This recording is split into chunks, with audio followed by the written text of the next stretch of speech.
Thank you for inviting a non-anesthesiologist to your meeting.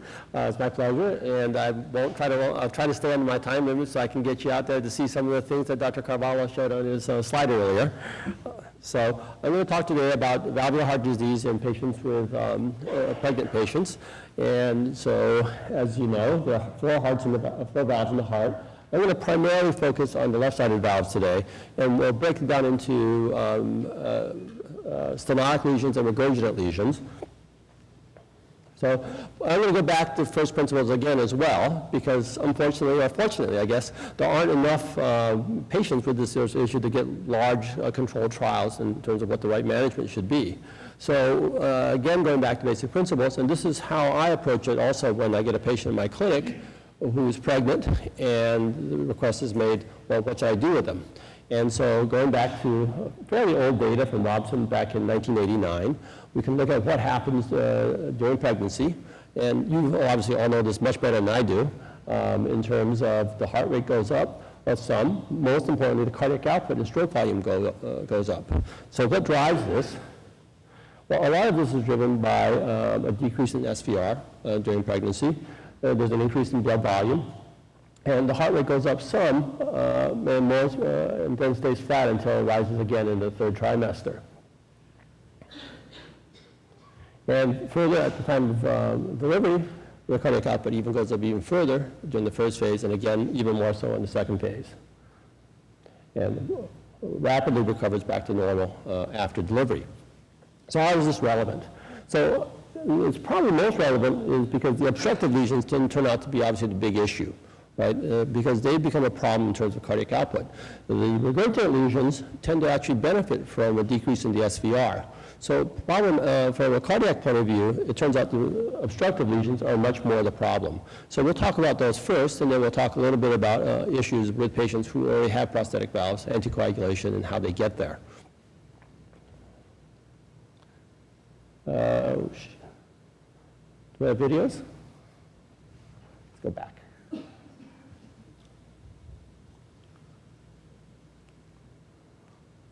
Oh, this is going to be no fun. Can you show the video back there? Because I have a lot of echoes. No?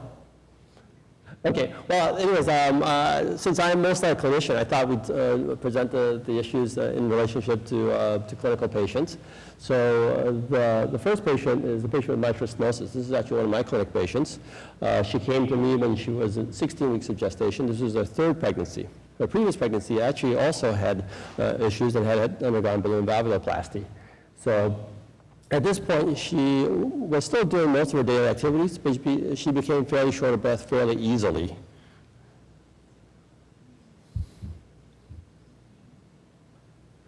Are you seeing videos up there? Because I see them here.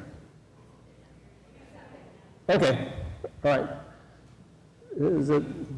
How come we're not playing? Can you start it playing? Can you click on it and just start them playing? Oh, good, okay, thank you. This will be much more interesting. so this is an example of mitral stenosis. And let's see, is the pointer? Yeah, okay, pointer works here. So part of the reason I think I was invited to give this talk is I work with Dr. Carvalho, and we're trying to introduce echo into the labor and delivery. So I thought I'd show you what it looks like. So this is a patient with mitral stenosis, and you can see this is a parasternal L-axis view. So the transducer is here. And so this is left ventricle, left atrium. This is the mitral valve. And the normal mitral valve should flip widely open. And you can see the tip is stuck together with the posterior leaflet. And you see the acceleration of flow during diastole. So this is a typical appearance of rheumatic mitral stenosis. This is actually the most common major valvular heart problem for patients who are pregnant, especially if you have a large immigrant population in your center. So again, from an apical four chamber view, similar appearance. Mitral valves here, left atrium, gigantic, left ventricle. So normally the left ventricle is well protected here. The problem again is this mitral valve, so you can't fill the left ventricle. So how do we assess how bad mitral stenosis is? So this is probably worthwhile because you're going to get reports from me about the valve, and understanding where I get that from is useful. Okay, so we get gradients. So you'll get a week. Oops. So we measure the mitral valve gradient here. So this is a CW, continuous wave Doppler, across the mitral valve. And we see the velocity of flow from the left atrium to the left ventricle. And we can measure that, trace it, and then the computer then calculates the gradient using the modified Bernoulli equation. So the class 4b squared is the number we get. So this is a pretty direct number. The other number you get from us is something called the valve area. Not all labs do that. In fact, we often don't do this. And the reason for that is that the most common way to estimate valve area is to try to trace the slope of this line. And then look how rapidly this pressure degrades from the peak down to the baseline. And then based on the slope, then we try to estimate the valve area.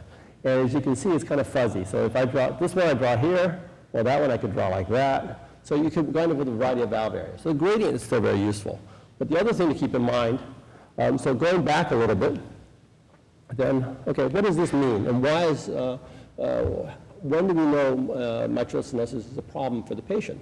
So this is a graph, and I can't remember where I borrowed this from, but it's very useful in understanding mitral stenosis. So if you come back to my patient that I had before, so on this graph, what we have is the diastolic pressure. So this is the filling pressure of the left ventricle, from the left atrium to the left ventricle. This is the cardiac flow rate, and this is what happens at various different mitral valve areas. At the different mitral valve areas. So normal flow is right around here. It's around 150 cc's per second for patients at rest. Okay, so you can see that if you have a normal mitral valve area, which is between 2 and 4 square centimeters, you can increase cardiac output by probably a factor of 3 to 4 without having any significant rise in the diastolic filling pressure. Now, once you approach a mitral valve area 1, though, so this is what we call severe mitral stenosis, you can see that even at baseline, you're right at this flat portion of the curve. So if you try to increase the cardiac output by increasing flow, your gradient across the mitral valve increases dramatically. And obviously, that means your wedge pressure goes up tremendously as well. So that's what tells you, this is a patient that we're in trouble. Well, if you look at my patient that we were just talking about, she was sitting right around here. She had a mean gradient around 27 already at rest. So this told us that even though she was at 16 weeks, if she tried to increase her cardiac output any further, she was definitely not going to tolerate the rest of pregnancy. So these are the approximate numbers. And the approximate correlation, clinical correlations. If you have severe mitral stenosis, typically a valve area less than 1, and usually class 4. Anything greater than about 1.5 square centimeters have very little symptoms. So we'll go forward. So this is where we get the mitral valve area. This is actually a picture from Feigenbaum, which is the sort of the classic echocardiography text, which they use to convince people that it really works. And you can see a very nice slope on these graphs. You can draw a very nice line. But if you go back to my images, the real life images, not so reliable. So the gradient still becomes very valuable. And the other thing that becomes very reliable is to actually look at the patient.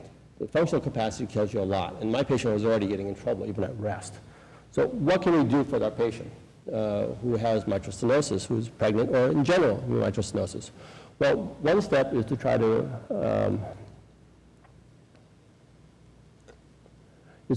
increase the time for filling. That means slowing down the heart rate, because as your heart rate increases, your diastolic filling time decreases. So the slower heart rate gives you more diastolic time. So you're going to be using agents like the digoxin and beta blockers.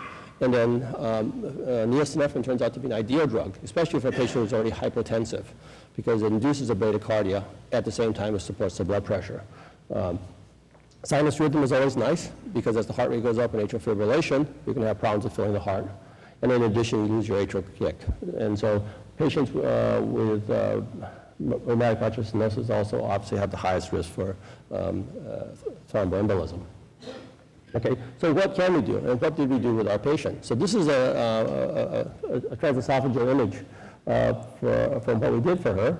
She was clearly heading for trouble in the pregnancy. She was already short of breath, and so this is a balloon mitral valvuloplasty.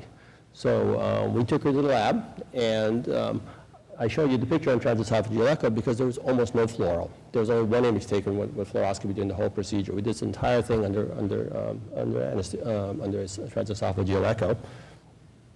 And with this, we dropped her gradient from 28 down to 11. And the estimated valve area went from somewhere around 0.8 up to mitral valve area at 1.6. And I don't think I included it in the slide yet. But the other thing that happened dramatically with her is her PA pressure went from 90 down to 35 with this. So it's very, very successful. So what about mitral stenosis in general for pregnancy? So this is the data from Toronto General and Mount Sinai, published in 2003, where they looked at patients with mitral stenosis in pregnancy. There are relatively few patients who had severe mitral stenosis based on valve area. And if you look at the outcomes in terms of complications, there was a fair degree of complication, even in mild to moderate mitral stenosis. Fortunately, in this population, almost all of these were controlled with medications, either a beta blocker or a little bit of Lasix to bring down the filling pressure. Severe ones, however, many of these wound up having to actually have interventions on these patients. So how successful is an intervention in patients with mitral stenosis? So again, obviously no large cohorts. This is one from Eastern Europe. Most of these studies are either from Eastern Europe or from India, looking at outcomes. Fortunately, we see relatively few of these. So in this study, there were 30 patients. All of them were already very symptomatic prior to the procedure. And it's quite successful. The valve area typically almost doubles with the balloon valvuloplasty. Gradients drop dramatically from 18 down to 6. And then interestingly, the results mirror what we see in the non-pregnant patients, is that the patients are actually doing quite well. At 5 years follow-up in this group, 90% are still in New York Heart Association Class 1 and 2. And this is what we also see in the non-pregnant population study as well, nearly doubling of area, and again, restenosis rate, which is quite low. So part of this, though, is whether or not it's suitable, whether we can do this. Fortunately, the majority of the mitral valves with mitral stenosis are in young patients in this population, since they're in the pregnant population. And so they generally are suitable, but there are echocardiographic features we look for, mostly about leaflet mobility, because what we're really doing is splitting the leaflets apart to allow the blood, at the commissures, to allow the blood flow again. So this is what happened with her just before delivery. So her gradient had increased a little bit more. Post-procedure, she was down to 11. But with the increase in cardiac output, her gradient had gone up to 17. The valve area stayed stable. She was 1.6, 1.4 within the margin of error. And her PA pressure, fortunately, also was quite good. So she actually delivered vaginally with an epidural without any complications. And so her long-term outcome wasn't quite as good as with the in the studies. She developed atrial fibrillation about 15 months later and went into heart failure. So at that point, we decided to go ahead and proceed with AVR and MVR for her, and she's doing quite well. Okay, so let's move on to the aortic valve. So this is the other valve that becomes problematic. It's much more common here, though, rather than being rheumatic disease, although rheumatic disease can present with aortic stenosis in the young population. More commonly, this to be congenital bicuspid aortic valve disease. And you can actually be fooled in this patient population. So if you look at, this is a peristernal long axis view. So the aortic valve is here, left ventricle, left atrium. And you can see the aortic valve appears to really move quite well. And so sometimes that will begin to fool you, that you're thinking that the patient doesn't have significant aortic stenosis. And certainly if you begin to do echo yourself, be careful about that. Where you begin to realize that it's not the issue, is that when you look at it with the color on, you can see that the flow is very turbulent going forward here. You can see all that confetti here. And in addition, in this case, the valve leaks as well. And looking on N, you can see that there is indeed a bicuspid valve. There's a calcified leaflet here, and then there's a fused left and right coronary cusp as you look down. So this is a typical appearance. So the question is, what do we do with this patient? Again, I saw this patient. She was in her mid-30s. This is actually her first pregnancy. And her gradient was 59 millimeters of mercury. So quite high, actually quite impressive, impressed me. But the interesting thing is she was totally asymptomatic. In fact, I took her down the hallway, walked up 2 flights of stairs, and she could go faster than me. So why was that? Well, part of it was that we can see the velocity of flow in the left ventricular outflow tract. It's quite high. Normal is up to about 1, and she's 1.5. I don't know if you noticed, on the previous image, she had a fair amount of aortic insufficiency. So she actually had mixed disease, aortic stenosis and aortic insufficiency. And that was why we were getting an artifactually high gradient despite her valve not being so tight. Her calculated valve area, which we accomplished using something called the continuity equation, we measure velocity in the LVOT, measure the area of the LVOT, and we know the velocity through the tightest narrowing, and then we can estimate the valve area. So her valve area is 1.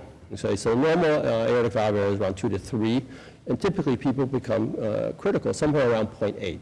So she had significant aortic stenosis, but by usual criteria, not severe. And part of this was her aortic insufficiency, part of it was her pregnancy. And so we actually continued to follow her all through pregnancy.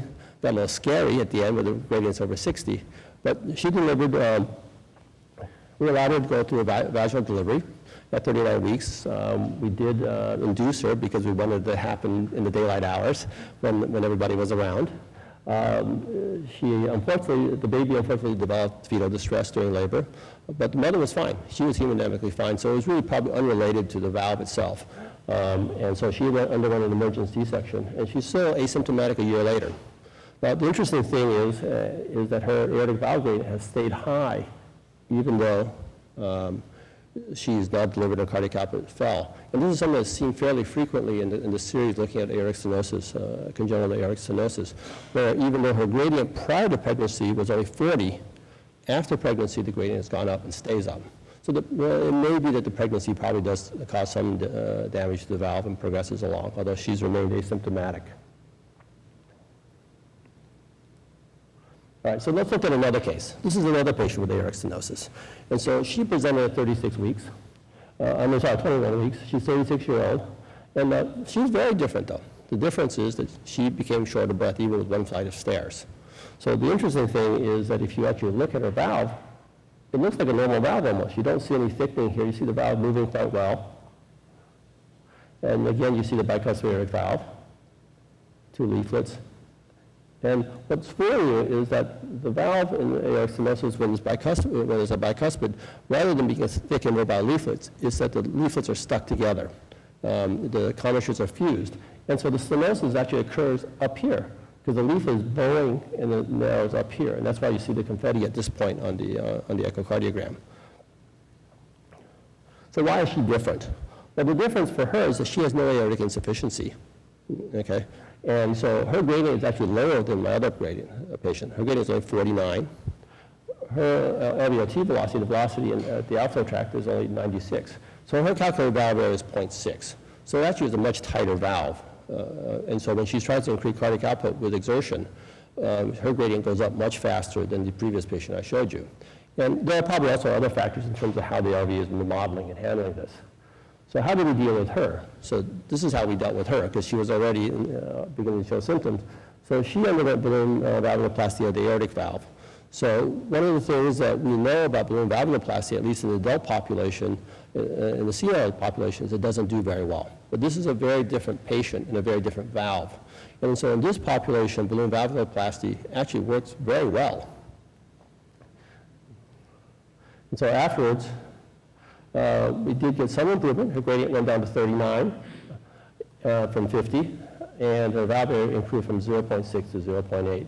That wasn't a perfect result in the sense that we didn't make her a normal valve, and we didn't get rid of all the gradient, but we gave her a significant safety margin. And one of the other things that's important for us and why we did this is that you can see with this aortic valve, there's no leakage. And that's one of the downsides of doing aortic valvuloplasty is you can separate the commissures, but you can also separate the leaflets themselves if you're not careful. And so we often strive for a middle ground between opening the valve up and tearing the valve. And so she went on to have her delivery at 39 weeks. She had a vaginal delivery with forceps assistance at the second stage with epidural anesthesia, and again, uncomplicated delivery as well. We obviously checked her gradient just prior to delivery, and her gradient was 35, actually fallen a little bit because the immediate post-op was a somewhat stressful situation for her. So again, what do we know about balloon valvuloplasty and aortic stenosis in pregnancy? So again, very limited data. This is one of the larger series. So 39 women with 49 pregnancies. This study included mostly patients who are relatively functional, so New York Heart Association class 1 or 2. And these patients, many of them had fairly severe disease. 29 of them had gradients with mean gradients in 67.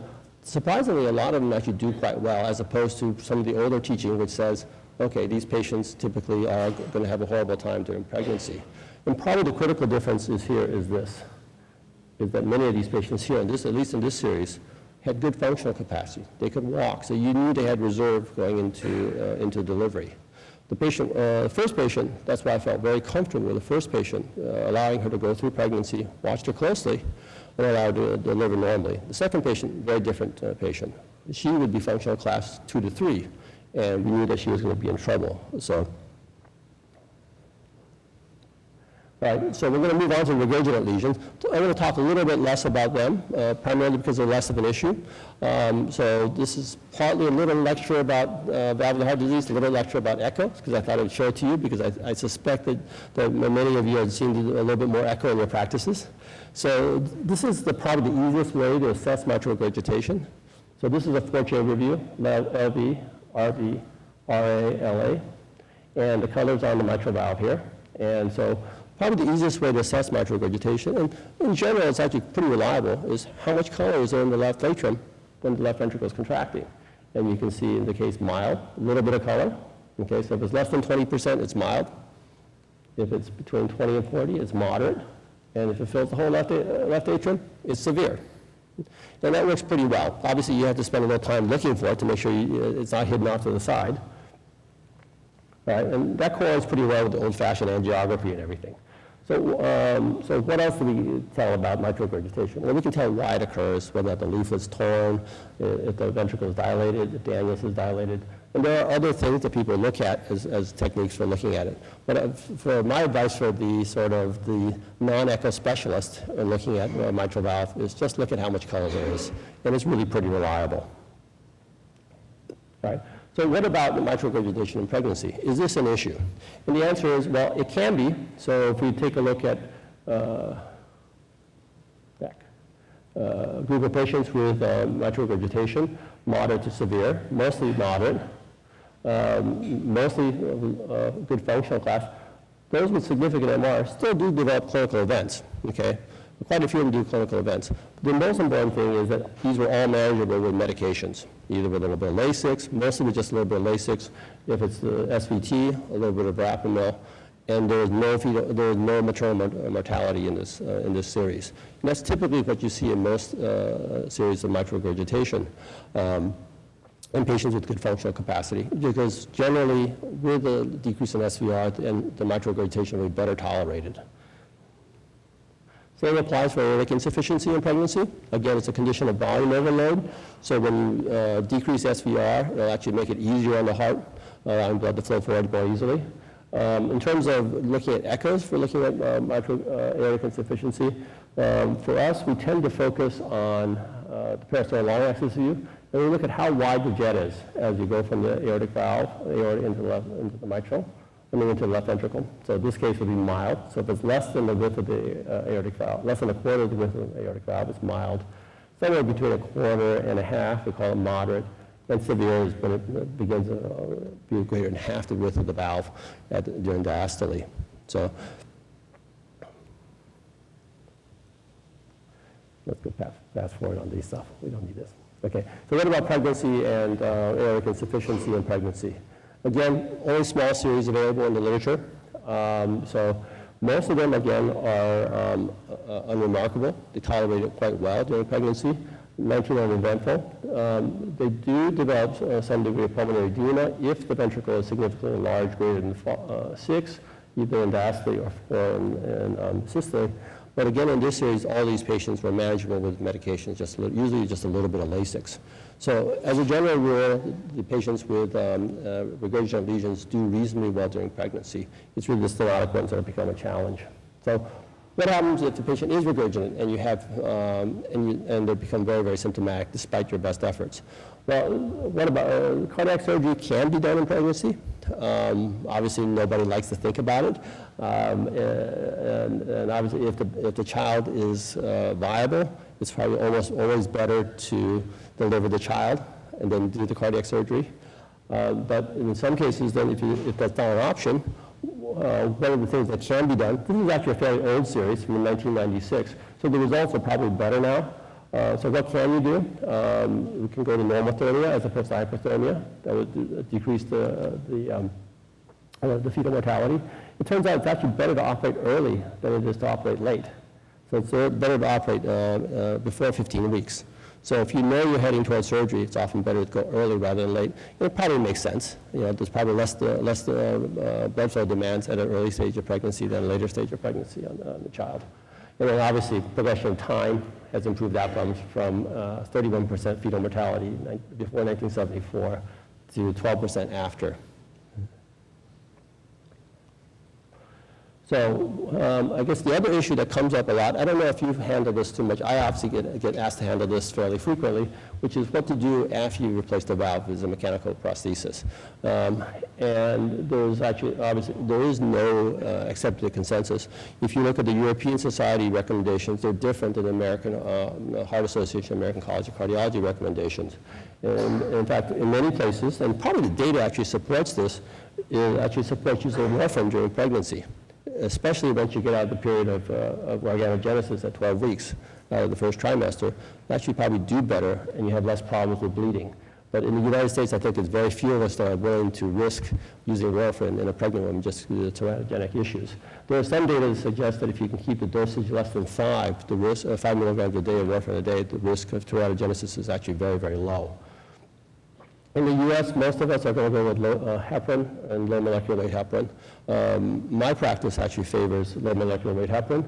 There was a black box warning, I think it was about 2003, about the use of low molecular weight heparin in pregnancy and mechanical valves and valve thrombosis.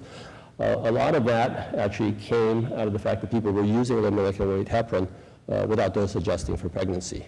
And if you look at the data from 2004, the thrombosis rate with low molecular weight heparin in pregnancies is actually quite high. Most of these thrombosed valves are mitral valves, about 8 to 9%, which is clearly not acceptable for a thrombosed prosthetic valve.